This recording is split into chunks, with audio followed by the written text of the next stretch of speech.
ശമൂവേലിൻ്റെ പുസ്തകം 25-ാം അധ്യായം. ശമൂവേൽ മരിച്ചു. ഇസ്രായേലൊക്കെയും ഒരുമിച്ചുകൂടി അവനെക്കുറിച്ച് വിലപിച്ചു. രാമയിൽ അവൻ്റെ വീട്ടിനരികെ അവനെ അടക്കം ചെയ്തു. ദാവീദ് പുറപ്പെട്ടു പാരാൻ മരുഭൂമിയിൽ പോയി പാർത്തു. കർമ്മേലിൽ വ്യാപാരമുള്ള ഒരു മാവോന്യൻ ഉണ്ടായിരുന്നു. അവൻ മഹാധനികനായിരുന്നു. അവന് 3000 ചെമ്മരിയാടും 1000 കോലാടും ഉണ്ടായിരുന്നു. അവന് കർമ്മേലിൽ ആടുകളെ രോമം കത്രിക്കുന്ന അടിയന്തരമുണ്ടായിരുന്നു. അവന് നാബാലെന്നും അവൻ്റെ ഭാര്യയ്ക്ക് അബീഗയിലെന്നും പേർ. അവൾ നല്ല വിവേകമുള്ളവളും സുന്ദരിയും. അവനോ നിഷ്ഠൂരനും ദുഷ്കർമ്മിയുമായിരുന്നു. അവൻ കാലേബ് വംശക്കാരനായിരുന്നു. നാബാലിന് ആടുകളെ രോമം കത്രിക്കുന്ന അടിയന്തരമുണ്ടെന്ന് ദാവീദ് മരുഭൂമിയിൽ കേട്ടു. ദാവീദ് 10 ബാല്യക്കാരെ അയച്ചു. അവരോട് പറഞ്ഞത്, നിങ്ങൾ കർമ്മേലിൽ നാബാലിൻ്റെ അടുക്കൽ ചെന്ന് എൻ്റെ പേരിൽ അവന് വന്ദനം ചൊല്ലി, നന്നായിരിക്കട്ടെ, നിനക്ക് നിൻ്റെ ഭവനത്തിനും നന്നായിരിക്കട്ടെ, നിനക്കുള്ള സകലത്തിനും നന്നായിരിക്കട്ടെ. നിനക്ക് ആടുകളെ രോമം കത്രിക്കുന്ന അടിയന്തരമുണ്ടെന്ന് ഞാൻ കേട്ടിരിക്കുന്നു. നിൻ്റെ ഇടയന്മാർ ഞങ്ങളോടുകൂടെ ഇരുന്നപ്പോൾ ഞങ്ങൾ അവരെ ഉപദ്രവിച്ചില്ല. അവർ കർമ്മേലിൽ ഇരുന്ന കാലത്തൊക്കെയും അവർക്കൊന്നും കാണാതെ പോയതുമില്ല. നിൻ്റെ ബാല്യക്കാരോട് ചോദിച്ചാൽ അവരും നിന്നോട് പറയും. അതുകൊണ്ട് ഈ ബാല്യക്കാരോട് ദയ തോന്നേണം. നല്ല നാളിലല്ലോ ഞങ്ങൾ വന്നിരിക്കുന്നത്. നിൻ്റെ കയ്യിൽ വരുന്നത് അടിയങ്ങൾക്കും നിൻ്റെ മകനായ ദാവീദിനും തരയണമേ എന്ന് അവനോട് പറവീൻ. ദാവീദിൻ്റെ ബാല്യക്കാർ ചെന്ന് നാബാലിനോട് ഈ വാക്കുകളെല്ലാം ദാവീദിൻ്റെ പേരിൽ അറിയിച്ചു കാത്തുനിന്നു. നാബാൽ ദാവീദിൻ്റെ ഭൃത്യന്മാരോട്, ദാവീദാർ ഇഷായിയുടെ മകനാർ, യജമാനന്മാരെ വിട്ട് പൊയ്ക്കളയുന്ന ദാസന്മാർ ഇക്കാലത്ത് വളരെ ഉണ്ട്. ഞാൻ എൻ്റെ അപ്പവും വെള്ളവും എൻ്റെ ആടുകളെ രോമം കത്രിക്കുന്നവർക്കായി ഒരുക്കിയ മാംസവും എടുത്ത് എവിടുത്തുകാർ എന്നറിയാത്തവർക്ക് കൊടുക്കുമോ എന്ന് ഉത്തരം പറഞ്ഞു. ദാവീദിൻ്റെ ബാല്യക്കാർ മടങ്ങിവന്ന് വിവരമൊക്കെയും അവനോട് അറിയിച്ചു. അപ്പോൾ ദാവീദ് തൻ്റെ ആളുകളോട്, എല്ലാവരും വാളരയ്ക്ക് കെട്ടിക്കൊള്ളുവീനെന്ന് പറഞ്ഞു. അവരെല്ലാവരും വാളരയ്ക്ക് കെട്ടി. ദാവീദും വാളരയ്ക്ക് കെട്ടി. ഏകദേശം 400 പേർ ദാവീദിൻ്റെ പിന്നാലെ പുറപ്പെട്ടു പോയി. 200 പേർ സാമാനങ്ങളുടെ അടുക്കൽ പാർത്തു.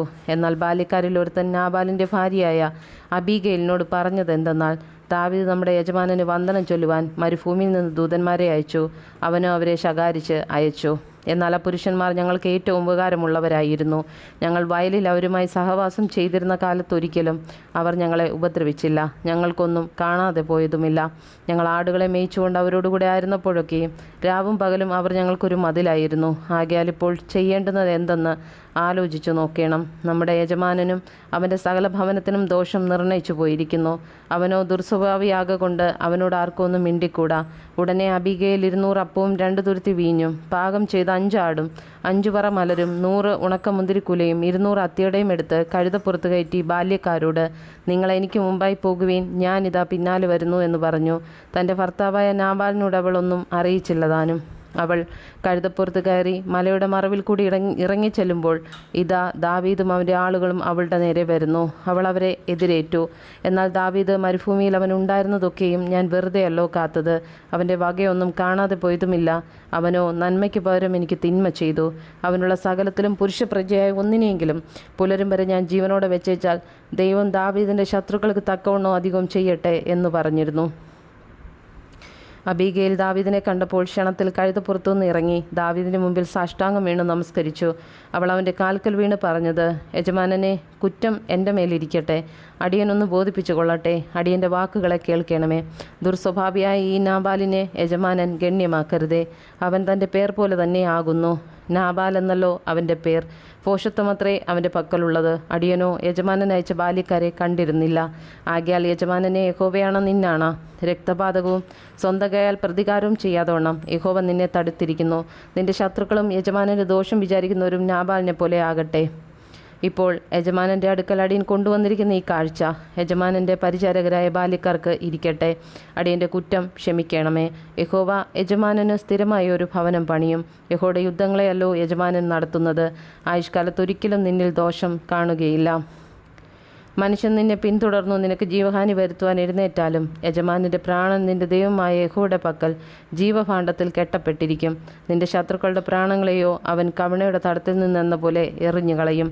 എന്നാൽ യഹോവ യജമാനന് വാഗ്ദാനം ചെയ്തിരിക്കുന്ന എല്ലാ നന്മയും നിവർത്തിച്ചു തന്നു. നിന്നെ ഇസ്രായേലിന് പ്രഭുവാക്കി വയ്ക്കുമ്പോൾ അകാരണമായി രക്തം ചിന്നുകയും യജമാനൻ താൻ തന്നെ പ്രതികാരം നടത്തുകയും ചെയ്തു പോയി എന്നുള്ള ചഞ്ചലവും മനോവ്യതയും യജമാനനുണ്ടാകുകയില്ല. എന്നാൽ യഹോവ യജമാനന് നന്മ ചെയ്യുമ്പോൾ അടിയനെയും ഓർത്തുകൊള്ളണമേ.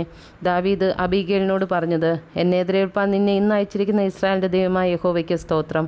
നിന്റെ വിവേകം സുത്യം രക്തപാതകവും സ്വന്തം കൈയാൽ പ്രതികാരവും ചെയ്യാതെ വണ്ണം എന്നെ ഇന്ന് തടുത്തിരിക്കുന്ന നീയും അനുഗ്രഹിക്കപ്പെട്ടവൾ.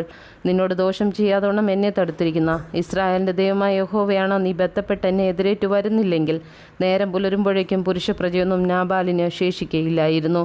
പിന്നെ അവൾ കൊണ്ടുവന്നത് ദാവീദ് അവളുടെ കയ്യിൽ നിന്ന് വാങ്ങി അവളോട്, സമാധാനത്തോടെ വീട്ടിലേക്ക് പോക, ഇതാ ഞാൻ നിന്റെ വാക്ക് കേട്ട് നിന്റെ മുഖം ആദരിച്ചിരിക്കുന്നു എന്ന് പറഞ്ഞു.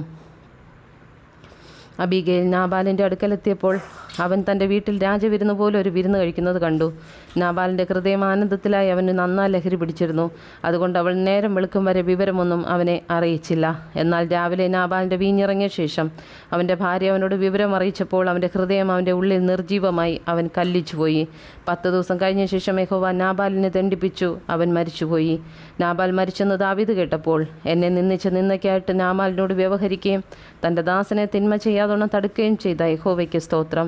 നാബാലിൻ്റെ ദുഷ്ടത യഹോവ അവൻ്റെ തലയിൽ തന്നെ വരുത്തിയിരിക്കുന്നെന്ന് പറഞ്ഞു. പിന്നെ ദാവീദ് അബീഗലിനെ തനിക്ക് ഭാര്യയായി പരിഗ്രഹിക്കേണ്ടതിന് അവളോട് സംസാരിപ്പാൻ ആളയച്ചു.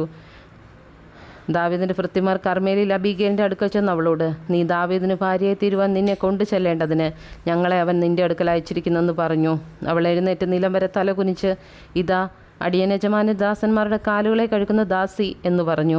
ഉടനെ അബീഗയിൽ എഴുന്നേറ്റ് തൻ്റെ പരിചാരികകളായ 5 ബാല്യക്കാരത്തികളുമായി കഴുതപ്പുറത്ത് കയറി ദാവീദിൻ്റെ ദൂതന്മാരോട് കൂടെ ചെന്ന് അവന് ഭാര്യയായി തീർന്നു. ഇസ്രായേലിൽ നിന്ന് ദാവീദ് അഹീനോവാമിനെയും കൊണ്ടുവന്നു. അവർ ഇരുവരും അവന് ഭാര്യമാരായി തീർന്നു. ചൗലോ തൻ്റെ മകളും ദാവീദിൻ്റെ ഭാര്യമാരുടെ മീകളിനെ ഗല്ലീമിനായ ലയീഷിന് മൻഫൽത്തിക്ക് കൊടുത്തിരുന്നു.